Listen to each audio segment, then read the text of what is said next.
Say yes to new beginnings. Yes. Say yes to new beginnings. Yes. Say yes to... Now, so what is your take on the coming of the social media? But it has its place. I also think that, it's an opportunity for those of us who are professionals to separate wheat from chaff. Because those who are not professionals can never tell a story like we do. They don't understand what it means to do that. But those who are professionals can write on social media to seize the place. So I really think that, yes, it has its bad sides, a lot of gossip, yes. It has all kinds of, sides to it, the fake effect, the fact that people run away with a story even before the story has matured. All of that is there. But for every bad side, there's a good side. There's a fact that it is borderless. I mean, look, me and you are having this conversation, right? Yes, international can go places and stamp its mark of authority. Whether you like it or not, you're going to tell the stories of this country better than any CNN will, because you're a local. You understand the nuances.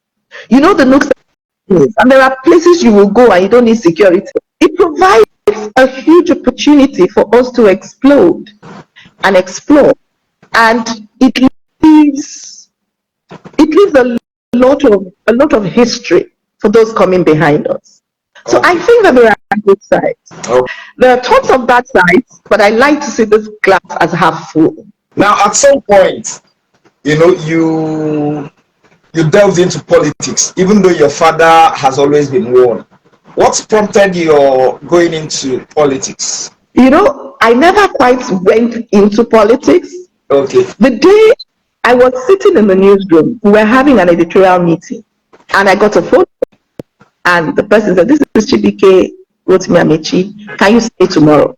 Now, at this time, Business Eye was doing midterm reports for states, and we had just finished that of Kwara, and I had sent a proposal to the state. So my assumption was that, like my proposal, and I had worked for the Ministry of Works in River State. So I thought, okay, this guy must like the work we did, and he wants us to do something for him.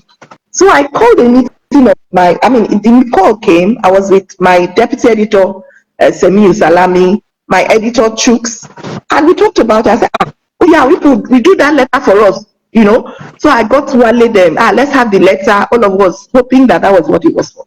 And then Semiu said to me, he said, "Madam, I don't know, but I had a dream, and you worked for government." And we had a good laugh, because I had sworn I will never work with government. So we laughed. I said, me work for government. He said, "Madam, please, I'm serious though. I don't know whether it will be federal or state, but please, if they offer you, please don't refuse. We're here, we'll keep the magazine." I said, "I beg, who wants to offer me government work?" Me. I don't have any friend in government. Nobody will give me work. That's what I said. They came and they opened the doors. Cut a long story short, I thought, I'm having such easy access. And that must be good, though. River State government is changed, though. I didn't know that my name had been left. It was blissful ignorance. So I then go, the governor was in a meeting with his commissioners. And bless him, Nikina, I never forget. Frankly, he's on my phone and he had this gist, he didn't tell me. And they were watching and taking pictures. I was like, why did they take me photo now? Journalists are not newsmakers. How are they snap me? I can't see Oga.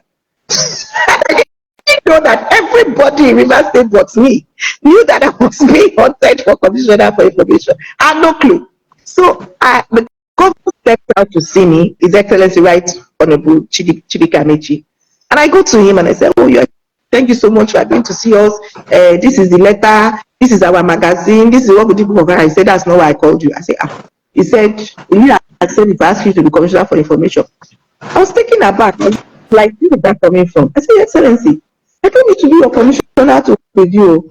I like what you're doing in River State. He said, that's not what I asked. I said, will you accept? I said, okay.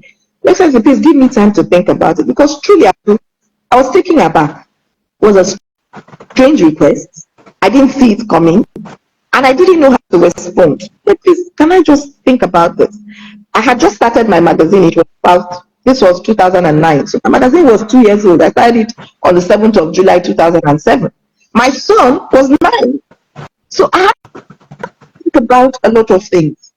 And so I went back and I got into the car and I called my husband. I said, honey, look, this is what just happened. He said, did you give a response? I said, no. I asked him to let me think about it. He said, okay, come back home and we'll talk. And then I went to my dad and I said to my dad, this is what the governor called me to say. I'm surprised. My dad said, well, you've reached the pinnacle of your career. You've been editor, you're a publisher, you've won awards. But have you given back to your state? What have you done for home? So maybe it is time for you to come home and give back. He said, number 2 is that you have been in private practice and you have always been doing activism and abusing people in government. Come and put your money where your mouth is. I said, okay, I've heard you. I need to talk with Henry. I also need to pray about it. So I went and I told, got back to Lagos, said to my husband. My husband said, well, we think that we should gradually begin to wind down and start considering showing up more at home. So maybe this is an opportunity. I said, but as at this time, my husband will not eat food that a cook cooks. The cook will cook. He will say, he will pay for the cook to stay, but he will not eat the food. So we'll have a cook that will be boiling rice. Then my husband will say, the rice is not as if it's you that boiled it. The yam was not like the yam you boiled. I've cooked this stew. So this is the person I want to live. I said to him, how are you going to eat? What about Wari Koko? And he said, don't worry, I'll survive. And he said, you'll be cooking in Port Harcourt. When you cook, freeze it, leave it. Meanwhile, before this time, my husband said he will not eat freezer food. He now said I can freeze the food. It's okay. That's progress. So that was how it happened. We had that conversation. Then I prayed about it. And then I spoke to my mentors who meant a lot to me. Like I said, Dan Agbese and Nosai Gebo. And they said to me, do it. But they said to me, state your condition, state your thing, So I came and I explained to him, and here we are. That's how